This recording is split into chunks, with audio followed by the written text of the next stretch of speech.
ഇക്കഴിഞ്ഞ ദിവസം സോഷ്യൽ മീഡിയയിൽ ഒരു വീഡിയോ വൈറലായിരുന്നു. ബസ് യാത്രക്കിടെ ഒരു യുവാവ് തന്നോട് അപമര്യാദയായി പെരുമാറിയെന്ന് പറഞ്ഞുകൊണ്ടൊരു യുവതി ഷെയർ ചെയ്ത വീഡിയോ ആയിരുന്നു അത്.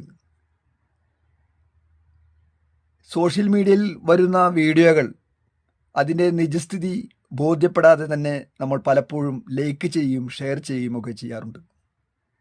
എന്നാൽ ഈ വീഡിയോ ഒരു യുവാവിൻ്റെ ജീവനെടുത്തു എന്നാണ് ഇപ്പോൾ പുറത്തു വരുന്ന വിവരം. കഴിഞ്ഞ വെള്ളിയാഴ്ച കണ്ണൂരിലേക്കുള്ള യാത്രക്കിടെയാണ് യുവതി ഈ വീഡിയോ ചിത്രീകരിച്ചത്. എന്നാൽ ഞായറാഴ്ച യുവാവ് ആത്മഹത്യ ചെയ്തതായിട്ടുള്ള റിപ്പോർട്ടാണ് പുറത്തു വരുന്നത്.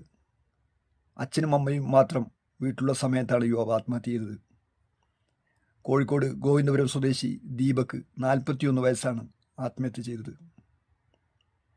വീഡിയോ പുറത്തു വന്നതിന് പിന്നാലെ ഈ യുവാവ് വളരെയധികം മാനസിക സംഘർഷം അനുഭവിച്ചിരുന്നുവെന്നാണ് വീട്ടുകാർ പറയുന്നത്. എന്താണെങ്കിലും ഇത്തരം സംഭവങ്ങൾ നമ്മുടെ കണ്ണ് തുറപ്പിക്കേണ്ടതായിട്ടുണ്ട്. സോഷ്യൽ മീഡിയയിലൂടെ എന്തും ആരെക്കുറിച്ചും വിളിച്ചു പറയാമെന്നുള്ള അവസ്ഥ, അതിനൊരു നിയന്ത്രണം ഉണ്ടാകേണ്ടതുണ്ട് എന്നാണ് ഇത്തരം സംഭവങ്ങൾ നമ്മളെ ഓർമ്മിപ്പിക്കുന്നത്.